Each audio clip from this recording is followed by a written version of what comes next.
एक समय की बात है। मोहन नाम का एक व्यक्ति एक घने जंगल से गुजर रहा था।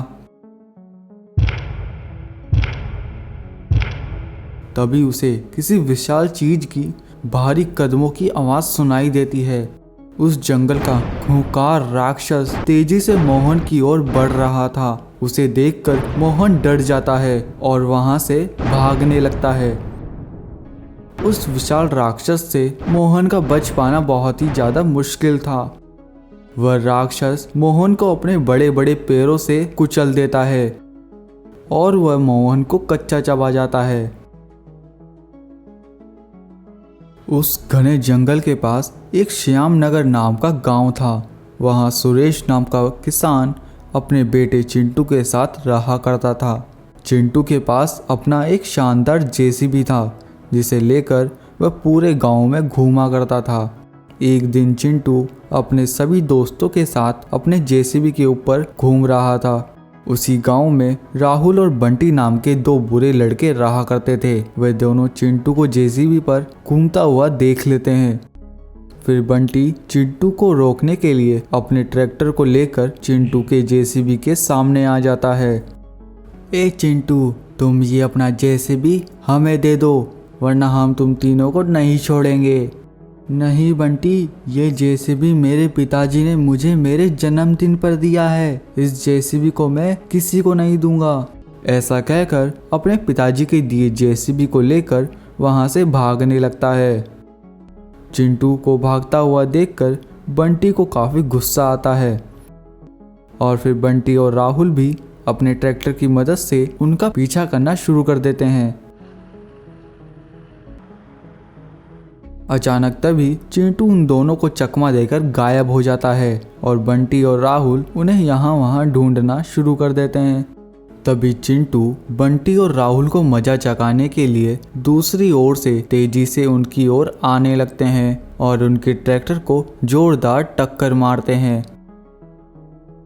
जिससे राहुल और बंटी का ट्रैक्टर पूरी तरह से टूट जाता है। चिंटू, तुमने मेरे साथ ये सही नहीं करा। अब तुम देखो मैं क्या करता हूँ। ऐसा कहकर बंटी रोते हुए वहां से भागने लगता है और चिंटू अपने सभी दोस्तों के साथ जंगल की ओर निकल जाता है। वहीं बंटी और राहुल रोते हुए अपने पिताजी के पास आते हैं।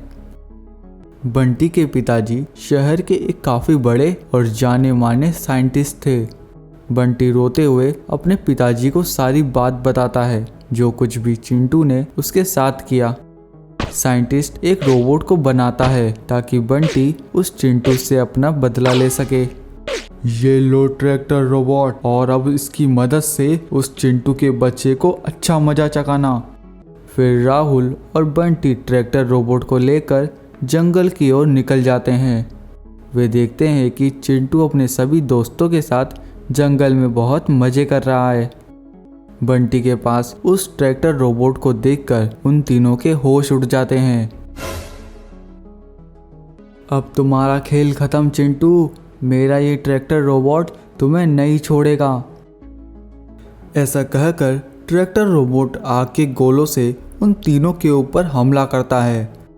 वे तीनों ट्रैक्टर रोबोट के हमलों से बचकर यहाँ वहाँ भागने लगते हैं।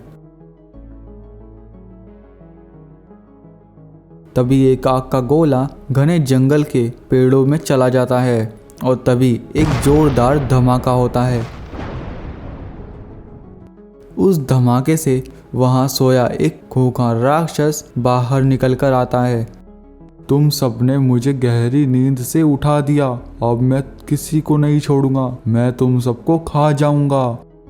ए ट्रैक्टर रोबोट, इस चिंटू के बच्चे को बाद में देखना, पहले इस दानव को ख़त्म करो। और फिर उन दोनों में फाइट शुरू हो जाती है। ये दोनों ही काफ़ी ताकतवर थे।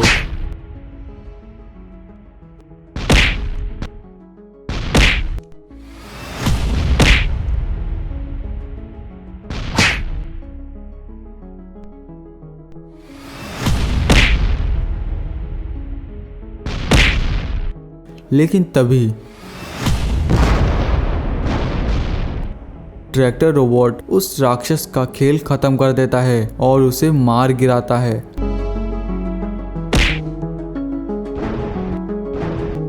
एक समय की बात है। रमेश नाम का एक व्यक्ति अपनी 2 गायों को लेकर गांव के पास के जंगल से गुजर रहा था, लेकिन रमेश को ये नहीं पता था कि उसके साथ कुछ ही पलों में क्या होने वाला है। कुछ ही देर में रमेश को किसी के भारी कदमों की आवाज सुनाई देती है। रमेश अपने सामने के नज़ारे को देखकर हैरान हो चुका था।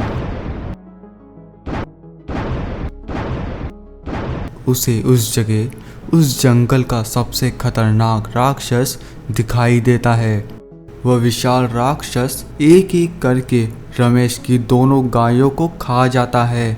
यह देखकर रमेश बहुत घबरा गया और वहां से भागने लगा, लेकिन वह राक्षस उसे छोड़ने वाला नहीं था। राक्षस अपने बड़े विशाल पैर से रमेश को कुचल डालता है और फिर वह विशाल राक्षस रमेश को खाकर अपनी भूख मिटा लेता है। वहीं पास के गांव में एक मोहन नाम का व्यक्ति रहा करता था। मोहन का एक बेटा था और उसका नाम था चिंटू। मोहन अपने खेतों में वाटरमेलन की फसल को उगाया करता था। हर वर्ष मोहन अपनी वाटरमेलन की फसल में मन लगाकर काम किया करता था, जिसका परिणाम उसे हर वर्ष मिलता था। उसकी वाटरमेलन की फसल काफ़ी अच्छी होती है। मोहन अपने सभी वाटरमेलन को ट्रैक्टर में रखकर उन्हें बेचने के लिए शहर की ओर निकल जाता है। मोहन उस खतरनाक जंगल से होते हुए शहर की ओर जा रहा था, लेकिन तभी मोहन बीच रास्ते में रुक जाता है। उसे उस जंगल में कुछ सूखी लकड़ियां दिखाई देती है। वह उन सूखी लकड़ियों को लेने के लिए उस घने जंगल के अंदर चला जाता है।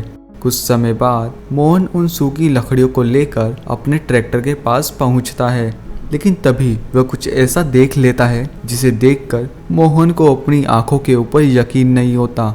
वह देखता है कि एक विशाल राक्षस उसके वाटरमेलन ट्रैक्टर के नजदीक बैठा हुआ है और एक एक करके उसके सभी वाटरमेलन को खाने लग रहा है। यह सब देखकर मोहन काफी ज्यादा डर जाता है और फिर वहां से दबे पांव चुपचाप भागने लगता है। लेकिन तभी बेचारा मोहन एक बड़े पत्थर से टकरा जाता है और जमीन पर गिर पड़ता है, जिस कारण उस राक्षस का ध्यान मोहन की ओर चला जाता है और फिर वह विशाल राक्षस हाथ धोकर मोहन के पीछे पड़ जाता है। तभी मोहन उस राक्षस से पीछा छुड़ाने के लिए एक लकड़ी को उस राक्षस की ओर पूरी ताकत से फेंकता है। वह लकड़ी सीधा उस राक्षस की आंख में जाकर लगती है, जिस कारण वह राक्षस कुछ देख नहीं पाता। कुछ देर बाद मोहन भागते हुए अपने घर पहुंचता है। उसे इतना थका हुआ देखकर चिंटू कहता है, अरे पिताजी, क्या हुआ? आप इतना घबराए हुए क्यों हो? अरे बेटा चिंटू, गांव के जंगल में एक बहुत बड़ा राक्षस घुस आया है और उसने हमारे सभी वाटरमेलन को नष्ट कर दिया। अब वो किसी भी समय यहाँ आ सकता है। अपने पिताजी की सारी बातें सुनकर चिंटू को अपने विनोद साइंटिस्ट अंकल का ख्याल आता है और फिर वह उन्हें सारी बात विस्तार में बताता है। चिंटू की बात सुनकर विनोद अपने एक जेसीबी को लेकर आता है और कहता है, चलो चिंटू, हम सब उस जंगल में चलते हैं। लेकिन साइंटिस्ट अंकल, अगर हम वहां गए तो वो राक्षस हमें मार देगा। उसकी चिंता तुम मत करो चिंटू, मेरे पास एक आइडिया है। चिंटू और मोहन विनोद की जेसीबी पर सवार होकर उस जंगल की ओर जाने लगते हैं।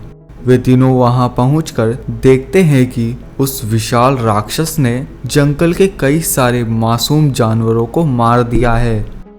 तभी अचानक वह विशाल राक्षस उनके सामने आ जाता है और उन तीनों को खाने के लिए आगे बढ़ने लगता है। तभी चिंटू, अरे नहीं साइंटिस्ट अंकल, जल्दी कुछ कीजिए वरना वो राक्षस हम सबको खा जाएगा।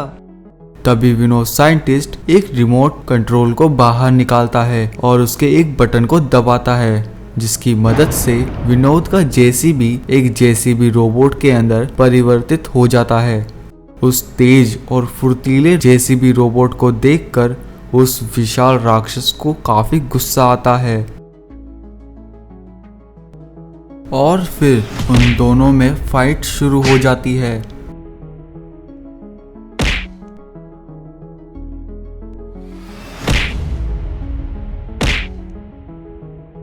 विनोद का जेसीबी रोबोट काफी पावरफुल रोबोट्स में से एक था।